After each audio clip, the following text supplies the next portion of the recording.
Turn up the volume as we bring the story of DJ, singer, and songwriter Davis Mallory, underscored by his own music. So my name is Davis Mallory. I am a DJ, producer, and a singer-songwriter living in Nashville, Tennessee. I've been a singer-songwriter since I was like a little kid, but I professionally trained to DJ in New York at Dubspot School of Electronic Music in 2012. So from then until today, I've been DJing a large range of events from corporate, weddings. Last night I played a nightclub with a saxophone player. I came to Nashville to do a singer-songwriter career, which is what I've been dreaming of doing since I was a little kid, you know? And I was writing like 5-6 days a week. In the first year, I wrote so many songs. A lot of them were country, as you would expect.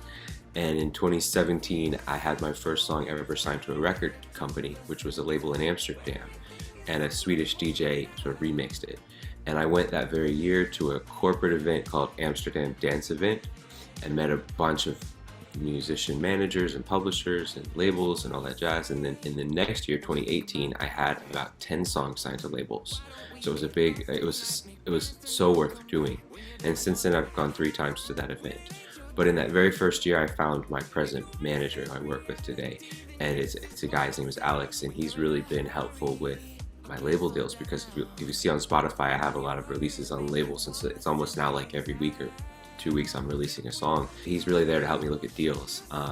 And then that does piggyback into my career, because every once in a while I'll DJ a wedding and they'll ask me to play one of my songs in their must playlist, and I like get emotional when I see that on the wedding list. Like, they've actually taken the time to listen to my music and they want me to play one of mine as the DJ for their wedding. So there's sort of like a marriage between that. And last night in Nashville, I DJed Justin Timberlake's new club called Pushing Daisies, and I ended my set with like an unreleased track. And so it was so fun for me to play one of my own songs in my set, you know. Davis's career didn't just take off out of the blue. He had to learn his craft and understand the business. You know, I have to say, I used to work at a record label, and it was a label that had famous DJs. David Guetta was one of our artists. And so before that, I wasn't a DJ myself. And so I went to both Swedish House Mafia, a second artist on our label, and David Guetta concerts a lot in one year. And I was like, I want to be a DJ. So that's what really kind of directed me towards that goal. And then I actually was gifted for Christmas presents at DJ school. And so that's really how like it kind of started.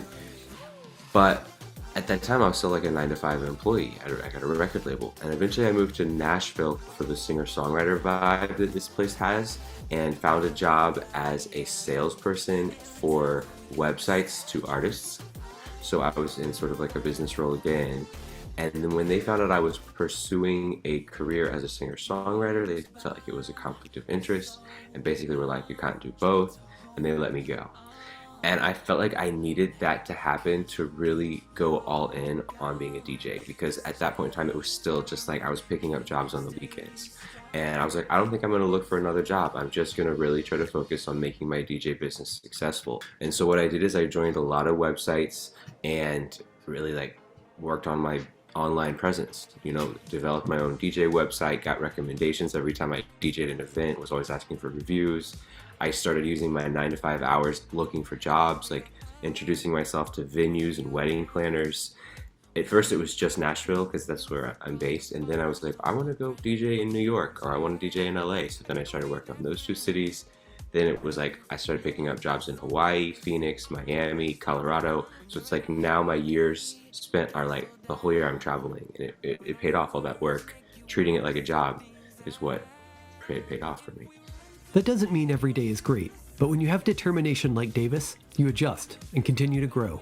I would say like every year around January, I always started to think I need a different job. And so every January I was like, well, I have no jobs. I need to find something else to do with my time, or like, because it's like Christmas season just ended, all the holiday parties are over, New Year's Eve is over. But then as soon as it got hot again, I would just be overbooked, and then I would forget, and I would just repeat the cycle. But now I just feel like that's part of this career, and I've just gotten used to dealing with it.